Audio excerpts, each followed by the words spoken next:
O eto, sige na, panoorin na natin to. Nagsasayang tayo. Naglulukuhan lang tayo dito. Ito, panoorin na natin yung Sona. O eto na. Sige, pasok para maulul kayo. Former President Gloria Macapagal Arroyo, Senate President Sherwin Gatchalian, and honorable members of the Senate, House Speaker Faustino D. III, and honorable members of the House of Representatives, Chief Justice Alexander Gesmundo, and honorable justices of the Supreme Court, His Excellency, the Most Reverend Charles John Brown, and esteemed members of the Diplomatic Corps, Executive Secretary Ralph Recto, and honorable members of the Cabinet, First Lady Luis Araneta Marcos, other distinguished guests. Si Lisa Marcos, masama ang itsura, oh. Kita niyo itsura ni Lisa Marcos, parang kulugo, no? Tinatamad ka ba? Tinatamad ka pala, bakit nagpunta ka pa diyan? Hindi, sana nagpahinga ka na lang sa bahay niyo, pinanood mo na lang yung asawa mo, magsisinungaling lang naman siya diyan, pumunta ka pa, ayan, no? Parang bored na bored siya sa buhay niya. Banas na banas kasi siya, kasi si Claire Castro, mas maganda pa yung damit kaysa sa kanya, di ba? Di ba may nagsabi na designer yung designer daw, yung designer daw ng damit niya, sikat daw, putang inang yan. Eh bakit ganun? Maganda naman siguro yung damit na yan kung maganda nagsusuot eh. Pero pag ganyan na nagsusuot, mukhang mukhang nunal na may buhok. Taragis yan. Ewan ko ba't ba ganito itong mga to, ang yayaman na, ang papangit pa. Hindi, pero alam niyo maganda maganda ito si Madam, maganda yan si Madam nung kabataan niya. Ang ganda ng mukha niya. Pero ewan ko ba't naging ganito mukha niyan.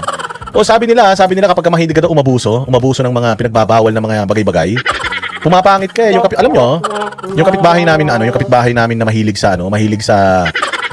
sa usok na ipinagbabawal. Oo. Alam mo, kahit bagong ligo yun, hindi mo maintindihan itsura. Ito si Madam nag-uumpisa pa lang, parang kabadong-kabado na eh. Okay, kita mo naman itsura ni Gloria Macapagal Arroyo, at ganyan na edad niyan, maayos-ayos pa din. Yung mga katabi, ang gaganda. Pucha, pagdating sa kanya, hindi mo maintindihan kung ano eh. Hindi mo alam kung ano kinain eh. Parang nagtatai eh. Sige. Ladies and gentlemen, good afternoon. Mga kababayan ko, naririto ako muli upang tuparin. Mga kababayan ko, puta, akala ko si Francis Magalona eh. Mga kababayan ko, dapat laman nyo. Bilib ako sa kapal ng mukha ko. Ayan na. Tapos ang boxing. Jenny Park. Pampagising boss dada, para di ako kontakin dito sa work bago ka matulog. Maraming salamat sa iyo ha. Jenny Park, mabuhay ka dyan sa Korea. Oo. Buti na lang may mga mababait na tao pa sa mundo. Akala ko lahat ng tao sa mundo katulad ni Bongbong, walang kwenta eh. Buti na lang pati sila Jonte 59. Maraming salamat sa iyo. Mabuhay ka ha. Ang inang niya, umpisa pa lang nakakatawa na yung mga kababayan ko. Ulul, itinatakul ka na ng mga Pilipino. Gusto daw niyang malaman nyo. Bilib daw siya sa kulay niya. RM Villaluz Vlogs, maraming salamat. Nawala antok ko sa pakikinig sa'yo. Ako rin eh. Nawala antok ko pag nakikita ko yung mga mga pahiyas festival nyo na yan. Oy, Chris Rosas. Naku, ibang klase talaga si Chris Rosas ha. Chris Rosas, bibigyan kita ng rosas pag nagpunta ako dyan sa Europe. Kita tayo dyan ha. Oo siya si Francis Magsosona. Ang galing mo talaga, Diego Latigon. Taba talaga ng utak mo ha. Sige, mga kababayan ko, anong masasabi mo? Ang ating katungkulan at magbigay ng ulat sa inyo tungkol sa estado ng ating bansa at sa mga ginagawa ng inyong pamahalaan. Wow, mag-uulat daw siya para sa estado ng ating bansa at para sa ginagawa ng ating pamahalaan. Putang inang yung estado ng bansa natin, alam na namin, di mo na kailangan sabihin. Hirap na hirap ng mga Pilipino, ang mahal ng bilihin, mahal ng kuryente, lahat mahal. Ikaw na lang di namin mahal.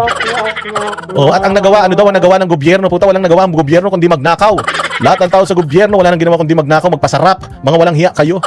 Umpisa pa lang kasi nungalingan na ha. Sige, pasok. 1 taon na ang nakalipas mula noong huli akong tumayo rito. 1 taon na ang nakalipas nung tumayo ka dyan. Sinabi mo, mahiya naman kayo, hindi ka pa rin nahihiya. Walang hiya ka talaga. Oo, mahiya naman kayo. Hanggang ngayon, nandiyan pa rin kayo. Ang 1 taon na nakalipas, ang dami nyo ng mga patutsada, hindi merry ang Christmas nila. Walang hiya na yan. Ang nakakulong ngayon, si Marcoleta, walang kinalaman sa flood control. Siya pa ang nag-uungkat ng flood control. Si Jinggoy Estrada na walang kamalay-malay. Dahil lang meron siyang history ng plunder, kaya sinampahan na naman ng plunder. Oy, Lintasia 3682. Sige nga boss, di matagal na akong di nakakapa I love you sa'yo. Grabe naman yung I love you. Pwedeng manood pero bawal ma-inlove ha. Lintasia, maraming salamat sa'yo Lintasia ka ha. Nilalandi mo ako ha. Upang ilantad ang katiwalian na nadiskubre namin sa mga flood control project. Utangin na siya daw nakadiskubre ng katiwalian. Gago kayo yung tiwali eh. Paano kayo ang nakadiskubre ng katiwalian? Yung kayo gumawa ng katiwalian, walang hiya kayo. Buisit ka. Sabi mo, 5,500 flood control ang inyong tinapos. Tapos biglang ayan lumabas ngayon yung mga flood control natin wala pala, bumaha. Tapos hinanap sa inyo, sir, sabi niyo flood control. Natapos yun, bakit bumaha? Alam mo, sabi nung gago, nabangga ng barko yung flood control, di ba? Kasi nungalingan ng ulol na yan. Nabangga daw ng flood control ng barko yung flood control kaya nagbaha. Tapos yung sumunod na tanong siya, sa different na pagbabaha ulit. Sabi niya, nandiyan naman yung mga flood control na overwhelm lang. O sige, eto na ngayon mga bossing, talagang sumunod-sunod yung pagbabaha. May mga namatay pa sa Cebu, sunod-sunod yung pagbabaha, mga bossing, ang daming mga kagamitan ng nasira. Eto na. O, dahil hinahanap na ng taong bayan sa kanya at napapahiya na siya, kunyari, nag-iimbestiga na siya. Pumunta na siya doon sa Bulacan, doon sa mga proyekto doon, patay na. Ayan na, nagsakripisyo na siya ng mga kontraktor. Ang unang sinakripisyo, mga kontraktor, tinuro yung kontraktor na si mga Diskaya. Yung Diskaya tinuro, kandidato niya yun sa Pasig. Di ba? Yung mga Diskaya sumumpayan sa kanyang partido. Yun ang kanyang kandidato sa Pasig kalaban ni Vico Soto, yung mga Diskaya. Kaibigan niya yun eh. Walang hiya talaga oh. Siya daw ang nakadiskubre, siya daw ang nagpaimbestiga. Kaya ikaw nagpaimbestiga. Kasi ikaw ang presidente ng Pilipinas, ano ka naman magpaimbestiga? Yung barangay chairman sa barangay namin. Siyempre ikaw talaga magpapaimbestiga, trabaho mo yan. Ang problema, sangkot doon sa pagnanakaw na yan, sa flood control, kayong magkakamag-anak. Ikaw, si Martin Romualdez, yung anak mo, yung mga congressman nyo. O hindi ba? O tapos ngayon, sasabihin mo, ikaw na naman, lahat na lang inangkin mo. O paano mo sasabihin ikaw ang nagsimula ng pag-iimbestiga, Bongbong Marcos? Imaginein mo, Executive Order 01. Executive Order ni Pangulong Duterte nung siya naging presidente, Freedom of Information Bill, at gumawa siya ng Presidential Anti-Corruption Commission. Putang ina niyan. Pagkatapos ni Pangulong Duterte, isang araw ka pa lang sa kapangyarihan, puta, binuwag mo yung Presidential Anti-Corruption Commission kung saan iniimbestigahan nun yung mga pagnanakaw sa bayan. Yun ang unang-una mong giniba. Yun ang unang-una mong dinimolish. O, hindi pa nakahalataan tao na kaya mo dinimolish yan. Sabi niya kaya dinimolish yan kasi redundant daw, meron naman daw PCGG. O, tangina niyan yung PCGG. Wala na, alam mo itong mga Marcos na to, dati ang daming kaso niyan sa Sandigan Bayan, ngayon lahat na dismiss. Tapos ngayon, ang daming pagnanakaw, wala na ngayon nag-iimbestiga na matino dahil yung Presidential Anti-Corruption Commission pinasara ng hayop na ito. Oh. Tapos sasabihin mo na ikaw ang nag-imbestiga, ay yung dapat mag-imbestiga dyan, pinasara mo. Natural, dapat mag-imbestiga. Kaya ang problema, nung nag-imbestiga ka, pucha, pati ang tao nag-imbestiga. Habang nag-iimbestiga at nilalansi mo yung mga tao, na-realize ng mga tao, teka, putang ina, sila rin to ah. Gaya ng aking ipinangako sa inyo, nagsagawa tayo ng malawakan at malalimang investigasyon na walang pagkikiling kahit kanino man. Malawakan at malaliman na investigasyon? Ang nakakulong si Jinggoy? Malawakan at malaliman na investigasyon si Saldico nakatakas? Malawakan at malaliman na investigasyon si Yusik Bernardo, si Bonoan, putang ina, lahat puro state witness na. Yung mga magnanakaw puro state witness. Ayop naman talaga oh. O Jake Arzobal, sayang hindi nga tayo nakita sa BGC. Grabe ang grabe ang trabaho namin kanina. Yung t-shirt nga ng misis mo, hindi ko pa napapapirmahan eh. Pag di ko napapirmahan yan, ako na lang ang pipirma tsaka yung kapitbahay namin. Sige Bongbong, ano pang kasinungalingan? Masusi nating sinuri at sinundan kung saan tayo itinuro ng ebidensya. O, saan ka tinuro ng ebidensya? Tinuro ka kay Jinggoy? Tinuro ka kay Bong Revilla? Ha? Tinuro ka kay Marcoleta? Tinuro ka kay Mike Defensor? Walang hiya niya. Gawa ka pa ng independent commission na mag-iimbestiga. Putang ina, secret yung resulta ng investigasyon. Saan ka naman? Walang hiya talaga. Umpisa pa lang, kawatan na eh. Lahat ng kailangan gawin ay ginawa natin upang matuntun ang punot dulo. Mayroon ng mga unang nakasuhan at nakulong. Mga kontratista. Kontratista? Oh, dapat na ang nakukulong mastermind, hindi yung kontratista. Alam naman yung kontratista mastermind, hindi naman sila nagre-release ng pera. Anak ng tinapay. Kontratista, achievement na sa'yo yan. Si Jinggoy Estrada na ipakulong mo, achievement na sa'yo yan. Mismong dun nga sa hearing ng Blue Ribbon Committee, nabswelto siya ng mga testigo dun eh. Tapos si Bong Revilla. Nauna pa nakulong si Bong Revilla kaysa sa inyong magpinsan. Buisit naman talaga oh. Taas na opisyal, pati na mga mambabatas. At dumating na tayo sa punto na ayon sa ombudsman ay malapit na ang paghain ng patong-patong na kaso laban sa dating speaker. Wantakin mo? Nasabi daw nung kanyang aso sa ombudsman na malapit na. Kailan niyang malapit na yan? Putang ina, baka naman ang layo pa niyan. Malapit nang makasuhan, patong-patong na kaso ang ating dating speaker. Ba't hindi mo masabi si Martin Romualdez na pinsan ko, ganun? Ang dating speaker na si Martin Romualdez na pinsan ko pa naman, hayop na yan. Ba't hindi mo sabihin na ganun? Oh, pinagyayabang mo na, nakasuhan na ba? Hindi pa nakakasuhan, pinagyayabang mo na. Saka mo na ipagyabang pag naipaaresto mo na. Hindi ba? Alam mo, kapag ka nagsosona ka, kailangan yung mga sinasabi mo sa sona, naganap na. Mga nangyari na, achievements na yan. Kaya ka nga State of the Nation Address. What is the current state of our nation? Current. So kapag ka-current, ibig sabihin, nangyari na, yung mga nangyari na, dapat inire-report mo. Yung mga mangyayari pa lang at yung mga plano ninyo, dapat, hindi mo pa inire-report yan, plano pa lang yan eh. Di ba? Dapat yung mga nagawa mo na, yun yung pagmamalaki mo sa taong bayan for the past years. Or for the past, since the last SONA, ito na yung mga nagawa natin. Inubos na natin ang pera ng taong bayan. Ninakaw na natin lahat, tinaasan na natin ang presyo ng bilihin, itinaas na rin natin ang singilin sa kuryente, at itinaas na rin natin ang cost of living sa Pilipinas, ibababa pa po natin. Itataas natin ang numero ng lahat ng mga walang trabaho sa Pilipinas at itataas din po natin mga bossing ang krimen.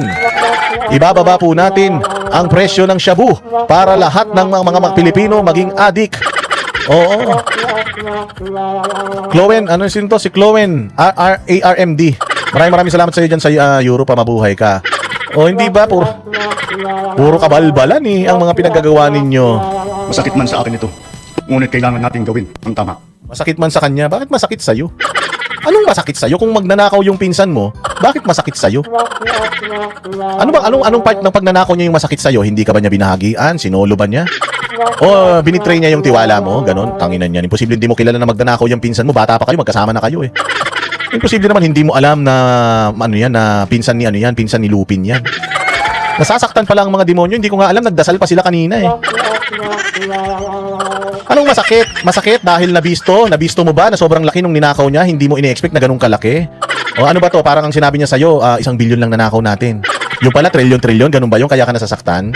Pero usually, ganito talaga ha. Kailangan kapag pinagmalaki mo yan, o kailangan yung napaka-aresto mo na, napakasuhan mo na. Pero yung malapit ng makasuhan, masakit man sa aking damdamin, walang kamakamag-anak, si Erap yarn. Hindi ba? Napakagago naman nun. O sabihin mo na lang na malapit ng makasuhan. O gaano kalapit sir? Siguro mga sa 20 forever. Walang Joe na yan. Hindi nga niya mabanggit yung pangalan ng kanyang pinsan eh. Hindi ako pangulo ng aking pamilya. Hindi ako pangulo ng aking kaibigan. Ano palakpakan yung mga magnanakaw? Ako ay pangulo ng Pilipinas at ang tungkulin ko ay sa inyo, ang aking mga kapwa Pilipino. Yun, ang tungkulin ko ay sa inyo ay akin. Ano? Anong tungkulin mo? Ang kininyong sa amin? Ha? Yung ba tungkulin mo? Ang kininyong sa amin? Ano yan? Kakibat ng mga naisampang mga kaso tiniyak ng inyong pamahalaan na mababawi mula sa nagsabuatan ang nakuha nilang pera ng taong bayan. Putang ina niyan. Hindi, kahit wag nyo nang bawiin. Silya elektrikan nyo na lang. Ganun. O kaya bigtiin nyo. Ganun. Babawiin. Style nyo bulok. 3 trillion eh. 3 trillion ang ninakaw nyo. Tapos ang naibalik, 800 million pa lang eh. Tangina, di nga natin alam kung saan napunta 800 million na yan. Baka mamaya napunta yan sa mga ilong nyo eh. Ngayon din, pinigilan natin ang paglabas ng pera ng bayan na ipambayad padapat sa mga depektibo, peke o guni-guning mga proyekto at mapupunta lamang sa mga bulsa ng mga tiwalaing kontraktor at opisyal. Kutsa, ba't hirap na hirap kang basahin pagdating sa tiwali? Ba't hirap na hirap kang basahin pagdating sa korupsyon? Nauutal ka.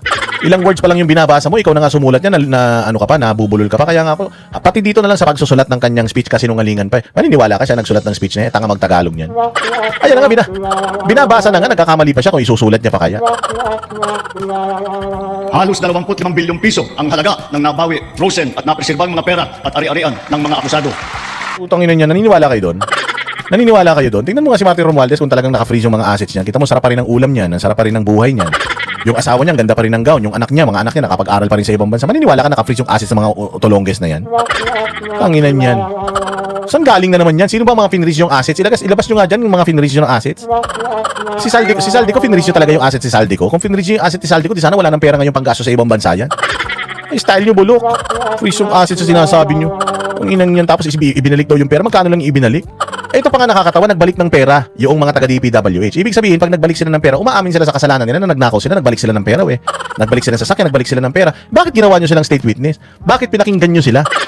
Habang itinuturo nila si Jinggoy, itinuturo nila si Bong Revilla, bakit kayo naniwala sa kanila? Umamin na nga sila na sila yung magnanakaw, kaya nga nagsoli sila ng pera dahil nagnakaw sila. Tapos ginawa nyo pang state witness, talaga naman. Ang mahigit 800 milyong piso dito ay agad nating nabalik sa Treasury. Lahat ng mababawi mula... Nabalik sa Treasury? Totoo ba yan? O bakit pinababalik ng Supreme Court yung pera na ninakaw ninyo sa PhilHealth, hindi nyo pa naibabalik hanggang ngayon? Ito pa masaklap ha. Ito masaklap. Yung issue ng PhilHealth na yun, 2025 yun. Oo, kasi yung tulay na pondohan na, umutang sa Korea para pondohan, tapos kumuha pa sila ng PhilHealth funds para pondohan ulit yun. Kawatan lang. Hindi ba? Walang yan, di ba katarantaduhan yung mga ganyang galawan? Tapos ito pinababalik ng Supreme Court, ibabalik daw natin. Saan manggagaling yung perang ibabalik doon sa PhilHealth? Puta, sa pera ng taong bayan. Ginigisa tayo sa sarili natin mantika nitong walang hiyang ito. Di ba? Pera din natin. Galing sa 2026 budget, yung ibabalik doon sa PhilHealth na yun na hanggang ngayon di pa yata na ibabalik. Hindi naman galing sa 2026 yung ninakaw nyo, galing sa 2025 eh. O di ibig sabihin, ibinalik nyo nga, pero yung perang ibinalik nyo, hindi yung mismong perang ninakaw nyo. Kumuha kayo ng pera dito sa bagong budget para punan yun. O di ibig sabihin, kulang na tayo ng 800 million sa budget natin na 2026, di ba? Sa mga sangkot na tiwali ay agad ibabalik sa kaban ng bayan. Ipinapaubayan na natin ang pag-uusig sa ombudsman at sa ating mga pinalakas na National Prosecution Service. Nananalig din tayo sa makatarungang hatol ng hukuman. Makakaasa kayo na ang gulong ng hustisya ay tumatakbo. Tumatakbo o flat na? Oo, parang flat na yung gulong ng ano natin ng hustisya natin na. Oy, kay Angel Aragones, mabuhay ka dyan sa Norway. Thank you very much. I did it. Norway. Sa kabila ng mga kaganapang ito, kailangan natin umusad tungo sa pagbabago. Nakatulong ang lahat ng mga ulat at hinaing ninyo sa isumbong na Pangulo, sa Pangulo. Ang inyong Isumbong na Pangulo. Nadulas pa si Sir. Oh, nadulas. Sabi niya, isumbong na Pangulo. Ay, sa Pangulo pala. Walang iya. Alam niya, siya dapat isumbong eh. Yan bang isumbong mo sa Pangulo website na yan? Yung bang hotline na isumbong sa Pangulo eh, pag sinumbong ka eh, sasamparin mo sarili mo. Oh, sabi nga nito, BBM, galingan mo daw magtago sa 2028. Ewan natin kung abot pa sa 2028 yan. Baka nga 2027 pa lang, tumakas na yan eh. pagbabantay at pakikialam sa pamahalaan ay ang susi sa paglaban sa katiwalian. Ang reforma sa DPWH ay nagsimula na. Nagpasok tayo ng mga bagong graduate kasama ang mga tuwid at maasahang mga job order at contract of service. Anak ng tinapay. Oh, so yun yung achievement niya sa DPWH. Nagpasok daw sila ng mga bagong graduate. Ang ina niya, pag nagpasok ka ng bagong graduate, ibig sabihin wala pang experience yan. Pag nagpasok ka dyan ng wala pang experience, di anong gagawing proyekto niyan? Putang ina niyan. Magpa-practice yan sa mga proyekto ng gobyerno, ganun. Loko-loko talaga. Achievement sa'yo yan. Achievement sa'yo bagong graduate. O, kaya nga di ba pag nag-apply ka ng trabaho, kahit naman kakapasa mo lang kakagraduate mo, di ba? O parang RJ, buhay ka pa? Kaya pa? O hindi ba, halimbawa kaya kakagraduate mo. O di pagka-graduate mo, mag-apply ka trabaho. O di ba nakalagay doon requirements, at least 2 years experience. Putsang ina niyan, mantakin mo sa gobyerno. Kukuha ka ng mga inhinyero, gagawa ng mga tulay, kalsada, tapos putya wala pang alam. Ang ina niyan. Anong klase mga proyekto gagawin yan? Trial and error pa yan. O anak na tinapay. Sasabihin niya na naman ikaw talaga boss dati. Paano magkaka-experience yan kung hindi mo magsisimula magtrabaho? Ang problema, okay man lang. Halimbawa, magtatrabaho muna sila, magsisimula sila dito, tapos pataas sila ng patas hanggang magkaroon sila ng experience. Pero kung dalagay mo sila sa DPWH, ano mga proyekto ng DPWH? Building ng mga estudyante. Building ng mga estudyante, o ospital, mga tulay. O mantakin mo, gagawa ng tulay, wala pang experience gumawa ng tulay. Putang ina niya, magtitiwala ka ba dyan? Siyempre hindi, di ba? O baka naman mamaya walang experience sa pagnanakaw yung kinuha ninyo, sabi ni Diego Latigo, tapos 2 buwan pa lang expert na sa pagnanakaw yung mga yan.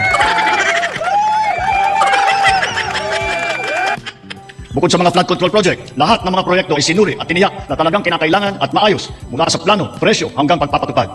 Para walang overpricing, sinigurado na materyales ay merkado. Bantay sarado ang bawat proyekto at ang nakaalalampon Bantay sarado bawat proyekto, wala nga kayong proyekto eh. Bantay sarado bawat proyekto, kaya binabantayan niyo yung mga proyekto para kunin niyo yung pera ng proyekto, tumigil kayo. Wala kayong nagawang infrastruktura. So, si Vince Dizon, nangayayat na lang si Vince Dizon, kakaikot sa buong mundo, wala pa nagagawang mga infrastruktura malulupit yan. Ang ina yan, yung EDSA rehabilitation ninyo, hanggang ngayon, lubak-lubak pa rin yung EDSA na yan, buwisit yan.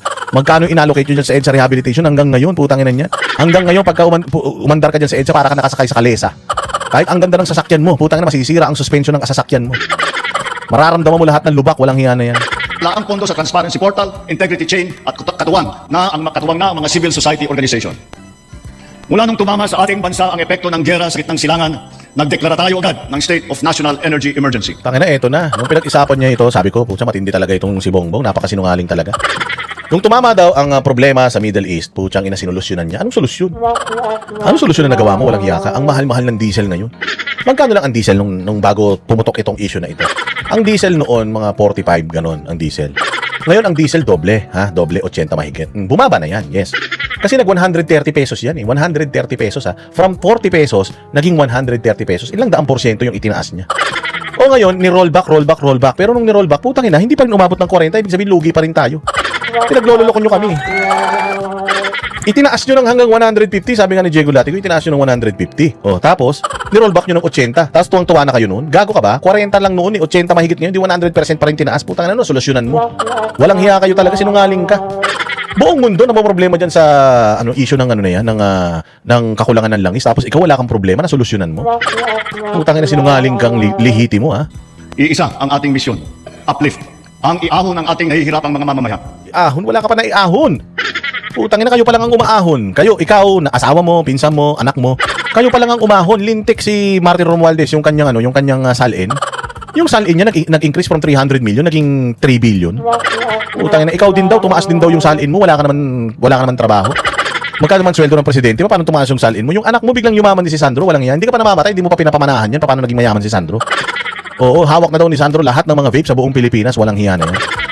Oo, tangin na nag-uplift na yan. Ang na-uplift lang yung ekonomiya ninyo, pero mga Pilipino palubog ng palubog. Ang lahat ng mga ahensya ay inatasang magtipid at pagtuunan mabuti ang mga programa na mas mahalaga sa pagtugon sa mga epekto ng krisis. Lahat ng ahensya nagtipid. Lahat ng ahensya nagtipid. Putang ina itong 2025 tsaka 2026, ilang biyahe ka na sa ibang bansa. Paano kayo nagtitipid? Paano nyo masasabi nagtitipid kayo? Paparty-party kayo dyan sa Malacanang kung ano-anong concert ang pinagagagawa nyo dyan? Paano nakakatipid tayo? May impeachment tayo, 25 million araw-araw ang ginagastos sa impeachment hanggang December yan. Magkano ilang bilyon ang gagastosin natin dyan? Paano tayo makakatipid dyan? Utang ina niyan. Sinungaling talaga, no? Matindi. Matindi ang kasinungalingan nitong walang hiyang ito. Ibinuhos natin ang pondo kung saan karapat-dapat at mas kinakailangan sa mga pangunahing serbisyo, ramdam at tiyak na makakatulong sa ating mamamayan. Ang pera ng taong bayan na muntik mapunta sa bulsa ng mga Muntik mapunta sa bulsa. Gago, napunta na sa bulsa nyo. Napunta sa maleta, hindi napunta sa bulsa. Sa maleta nila, alam ninyo dati pag nangnakaw nilalagay lang sa bulsa. Pag nilagay sa bulsa, siguro katanggap-tanggap pa yun kasi konting pera lang yung pwede magkasya sa bulsa mo. Putang ina, ngayon hindi na sa bulsa nilalagay na sa maleta. Buisit yan. iwaling inaisalba natin. At sa halip na nagamit natin sa mabuti at para sa tunay na kapakanan ng mamamayan. Ibinaba natin ang karagdagang halos 58 bilyong pisong pondo sa mga lokal na pamahalaan para mas mabilis at mas malawak ang paglingap sa taong bayan. Paglingap? Naniniwala ka si Bongbong gumawa nitong speech na to, lingap? Alam niyo ba ibig sabihin ng lingap? Pwede mo naman sabihin pagtulong, lingap talaga. Pucha na yan. Hanggang sa pagsusulat na lang ng speech, kasinungalingan pa eh. Pwede mo naman sabihin sinulat yan ng pinsan mo, pamangkin mo. Okay man lang dahil trabaho man sekretary mo. Pero sinulat mo tapos may salitang lingap. Hindi mo alam ibig sabihin ng lingap. Di ka nga marunong magtagalog eh. Pataas ang tiwala at kumpiyansa natin sa mga lokal na pamahalaan. Ito ay paghahanda na rin para sa mas marami at mas malawak na serbisyo para sa kanilang mga nasasakupan. Nagsimula tayo doon sa mga direktang naapektuhan ng kaguluhan. Ang pagsaklolo sa ating mga kababayang OFW na naipit sa digmaan. Ano pagsaklolo, nahuli ka nga nagpadala ng eroplano eh. Tinulungan ka pa ng Singapore. Tumulong pa ang Singapore sa'yo kung makaano ka, credit grab ka. Pasalamatan mo man yung Singapore. Oy, thank you very much sa Singapore sa pagpapahiram sa atin ng eroplano. Meron ba tayong flag carrier? Meron man tayong Philippine Airlines. May Philippine Airlines man tayo, nagbabiyahe dyan sa mga lugar na yan. Pero kailangan pa ng tulong ng Singapore para lang matulungan, mapauwi yung mga Pilipino na napauwi mo. Mahiya ka sa balat mo, magpasalamat ka naman sa Singapore. Inako mo na lahat, inangkin mo na lahat, kinuha mo na lahat. Ibang klase, ha? Mahalagang misyon ito ng pamahalaan. Gayong lagpas 2.2 milyong Pilipino ay naghahanap buhay sa Middle East. Simula nung naputok ang gera, mahigit 12,000 kababayan natin ang ating naiuwi sa bansa ligtas. Mahigit 140,000 OFW naman ang ating nabigyan ng sari-saring tulog sa gitna ng kaguluhan sa Middle East. Tulad ng pagkain, tulong pinansyal, pagpapagamot at masisilungan. Pag-uwi sa Pilipinas, sila ay ating tinulungan upang makapagsimula muli sa pagpahanap buhay sa pamamagitan ng Action Fund at OWA Kabuhayan Program. Totoo ba yan? O yung mga kababayan natin, baka mayroong kababayan tayo rito na pauwi si Bongbong Marcos mula dyan sa mga lugar ng Israel at saka ng Iran, ha? O i-confirm nyo nga, totoo ba? Nabigyan ba talaga kayo nito? Kasi baka mamaya pinagmamalaki niya, nagbigay-bigay siya, tapos hindi naman pala. Puta, saan napunta na naman yung pera na yan? Baka inumit nyo na naman. Wala man tayong alam. Kasi wala man tayo nakikita sa social media na isang OFW nagpapasalamat sa kanya. Wala man tayong nakitang ganun. Oy, kung marami ka talagang natulungan, di sana marami nagsasabi ng PBBM, maraming salamat sa iyo, natulungan mo ko. PBBM, may naibigay ka sa akin ganito. Oy, kayo mga Duterte supporter, hindi kayo, ako natulungan ako ni BBM. Di sana may mga nagko-comment na ganyan. Wala eh. Wala akong nakitang post na nagpapasalamat sa iyo. Ang nakikita ko yung mga vlogger mo na mga malalagkit. Oh, dito itinataas yung yung trono mo. Itinataas ka parang gusto kang paupuin sa kanan ng ama. Pero wala akong nakikita ng mga legit na mga organic na mga Pilipino nagsasabi na natulungan mo sila. Wala. O ewan ko kung yung algorithm ko puro mga reklamador, ha, pero wala akong nakikita nagpapasalamat sa iyo na totoong tao. Yung mga nagpapasalamat sa iyo malamang yung mga binabayaran ng mga grupo ninyo na pabanguhin ng mga pangalan ninyo. Ang iba naman,